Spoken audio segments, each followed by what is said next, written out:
Good evening, ladies and gentlemen. Welcome back to another episode here on African Confessions. The following story that you're going to be listening to, it was sent to me by one of our admin who helped us with this translation. The translation, it reads like this. You want to know why I did it? It was not because I wanted him to myself. I've never been one to cling to a man. Not after what my first husband did to me. No, this was about revenge. I had had enough with this lying man. This was about making him suffer just like I have suffered. It all started way back. Okay, let me start from the beginning. My first husband, he was my everything. I gave him my youth, and he took away my virginity, my heart and my body, but he betrayed me in the worst way possible. We tried for years to have a child, and it did not happen. He made me feel like it was my fault. He looked at me like I was broken, since I could not conceive for him, like I was less of a woman. Then one day he just left, packed his bags, walked away, and never looked back. Then that was when it all happened. Brother Nashi, you see, I had gone to the healers, to the doctors, you name it.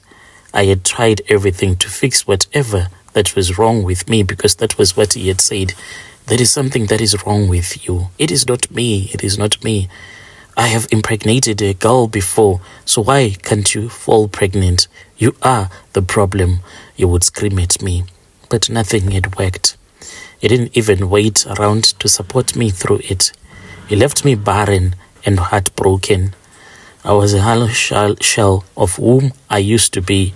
I made a vow that day that no man would ever hold that kind of power over me again. Then this new man came along, my current husband. At first he seemed so different. He was really attentive when it came to me, always giving me love, charming, and he had made me believe that I could love again.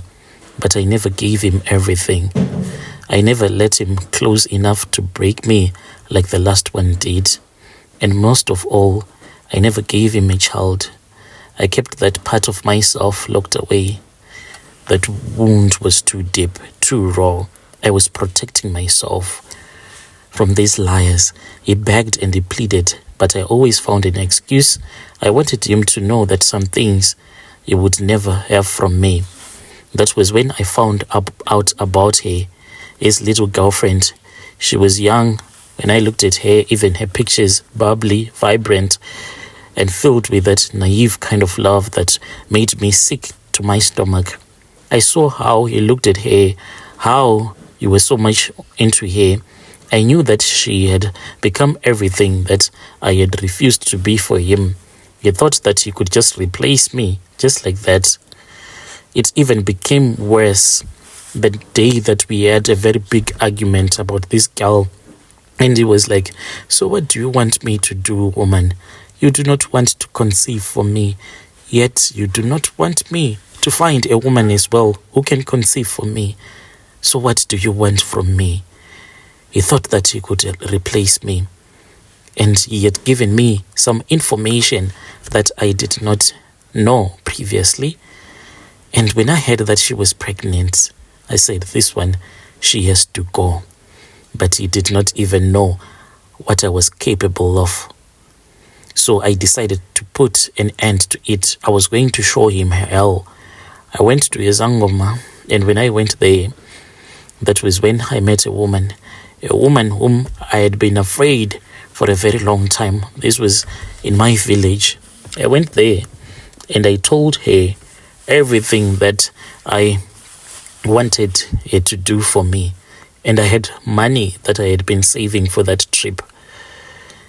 She then led me into her hut, and then she told me to close the door behind me.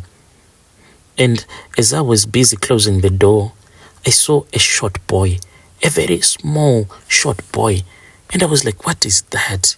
She laughed at me and she said, that one is one of my children.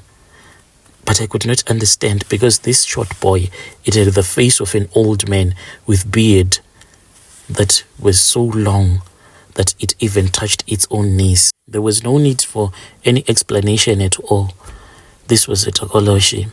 And then we sat down, and when we sat down, I pulled out a scarf that belonged to my husband.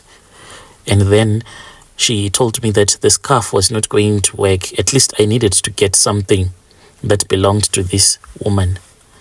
What I did was truly evil, and I saw on that day that anyone can do anything for money. This girl, I knew where she was staying. She had a maid. The maid was a girl who was from Lesotho. I approached her and I explained my situation to her. She said that she could not help me. She could not betray her boss. What if the boss was going to die? Then I said, I will hire you. If you refuse, I'm going to get you arrested.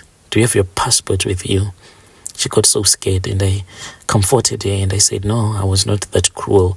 All that I needed was something that belonged to her boss lady. And I was going to give her a job, a proper job with a proper salary. And I was going to give her money, cash that I had. She agreed. And then she went inside. That girl was so nervous. She returned back. She looked around and she handed to me a dirty G-string that belonged to her boss lady. And she was like, when are you going to return back with it? And I told her that even that same night I could do it. But she said, no, not tonight, maybe tomorrow. So I returned back to that traditional healer, and I went there, and the traditional healer asked me exactly what I wanted her to do for me. And I said, let her rot. Let her go 6 feet under the ground. I want her to die. And she said, the deal is sealed. I handed her over that G-string that her maid had stolen from her, and then she assisted me. From there on, that was when she started fighting with my husband. She was now losing her mind. They fought so hard until one night my husband heard that he was in the hospital, for she had stabbed him after a big argument. It was those demons, the spirits that had been sent by that Sangoma. When my husband recovered, that was when he told me that the girl was not feeling okay. We were supposed to pray for her. I laughed and I said, pray for who? I'm not going to pray for her. She was trying to steal my man. But anyway, I am a good Christian. May God forgive her for her sins and punish her accordingly. And then I said, I have prayed. Are you happy? He just shook his head and he walked away. For I knew that panty that I had stolen from her, the Sangoma had told me that she was going to have cancer. And that is when I heard my husband saying that there is no life anymore. She is not okay. Do you want to go and see her? I said, no, I'm not going to do that. That girl passed away. When she passed away, she was so scary. My husband told me that when he looked at her lying in her coffin, it was as if she had become a little baby because of the way that she had gone so thin. That woman died because she tried to steal what belonged to me. Dear listeners, right, there was a message that was sent to me by one of our admin who helped us with this translation. Strange things indeed they do happen in this world.